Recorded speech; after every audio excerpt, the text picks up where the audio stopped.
The deepest regret of my life began with one terrible mistake. The day I saw the divorce papers sitting on our kitchen table, I knew everything had changed for good. The space next to me in bed was cold and empty. His scent had vanished from the sheets. The sound of his laughter, his voice, his very presence gone. After 14 years of marriage, the man I once called my husband had left. I couldn't stop asking myself how one foolish decision could destroy everything we had built. Let me take you back and explain how everything came apart. Before I begin, if you're someone trying to avoid the kind of mistake that can ruin a life, consider subscribing to this channel. We tell true stories that carry real lessons. Feel free to share your thoughts in the comments, and if you'd like to support this video, a like means more than you might think. Now let me begin. We're both 36 years old. We've known each other for 16 years, married for 14. Together, we're raising two incredible daughters, ages 13 and 12. 3 months ago, I made a mistake I'll regret for the rest of my life. I cheated. It happened only once, with someone from work, and the guilt hit me immediately. But the damage was already done. Even now, I struggle to understand why I let it happen.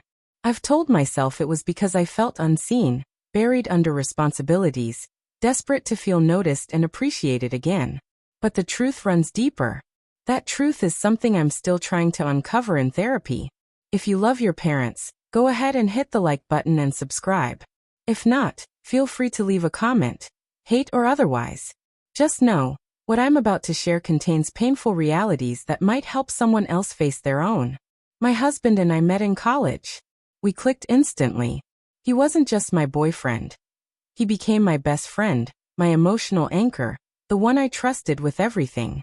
We traveled together, made big dreams, and built a life full of joy and love. The day our daughters were born, our love only grew stronger. We were there for each other through every challenge. But over time, the daily pressures of careers and parenting started to wear us down. Our conversations became brief. The intimacy we once had quietly faded away. I started to feel unwanted, unseen. I missed being touched, being truly noticed. So when a coworker began showing interest, I gave in. Not because I stopped loving my husband, but because for just a moment, it felt like a break from the aching loneliness. It happened once. And the next morning I told him. I couldn't live with the secret. I saw the disbelief in his eyes. Then the anger hit. He called me names, words I'll never forget. Words I deserved. I didn't try to justify what I'd done. I told him everything. How a simple flirtation turned into something awful. In that moment, I wished something terrible would happen to me. Anything to undo what I'd done. I cut all contact with that coworker. Gave him full access to my phone, passwords, everything, just to show I was serious, that I wanted to earn back his trust. I told him I would understand if he walked away. I begged for forgiveness. Not with excuses, but from a place of raw, painful remorse. I knew rebuilding what we had would take time, maybe more time than we had. But I was willing to fight for it. My husband has never been the type to offer second chances. He's always stood firm, even with friends. So when he said he wanted a divorce, I wasn't surprised. But before we could follow through, the pandemic lockdown hit. And suddenly we were forced to live under the same roof again for 2 months. The first month was brutal. He wouldn't look at me. We only spoke about the kids. I slept on the couch, trying to give him all the space he needed. Every now and then, I reminded him that if he ever wanted to try and fix things, I was ready. He stayed distant. Sometimes he'd say things that cut right through me. But I didn't push back. I understood his pain. Then something shifted. Slowly he started talking to me again. Not about us, but about small, everyday things. We started watching movies together with the girls. We shared old jokes. For the first time in weeks, I felt a flicker of hope. It felt like the ice between us was beginning to melt. One night, he even asked me to come back to our bed. I was careful not to rush anything. I encouraged him to speak freely, even if what he had to say hurt. Gradually the tension eased. We began spending time together again, not just as parents but as a couple. It felt like we were rebuilding something I thought we had lost forever. I kept wishing I had asked for therapy sooner. One evening, we were sitting in our room, sipping drinks and laughing like we used to. For the first time in a long while, I felt that spark again, that sense of being close, connected. In a moment of warmth, I climbed onto his lap and kissed him.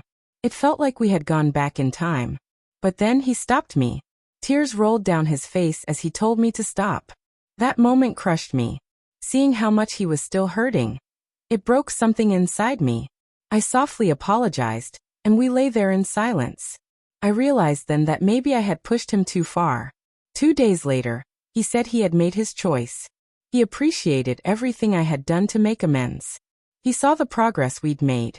But the pain of betrayal had cut too deep. It wasn't something he could heal from. We had already worked out how to split custody of the girls. He planned to take a 2-week trip to clear his mind. I helped him pack. We hugged, both of us in tears. That goodbye felt like the end of something I still wanted to hold on to. When he returned, I felt both hope and heartbreak. He smiled. We spoke briefly. He picked up the kids. But something was different. The closeness was gone. And today the divorce papers came. With them came the finality I'd been dreading. The man who once meant everything to me, my best friend, my partner, is now a part of my past. All of it, gone, because of a single night I wish more than anything I could erase. I miss his laughter echoing through the house. I miss falling asleep beside him. I miss our life. And the worst part is knowing that the pain he carries now came from me. If I had the power to undo that night, I wouldn't think twice. But I can't. So here I am, writing this through tears, sharing it with strangers in the hope that someone, somewhere, might learn from it. If he ever comes across this, I want him to know how truly sorry I am. I would give anything for just one more chance. I still love him with everything I have. And I always will.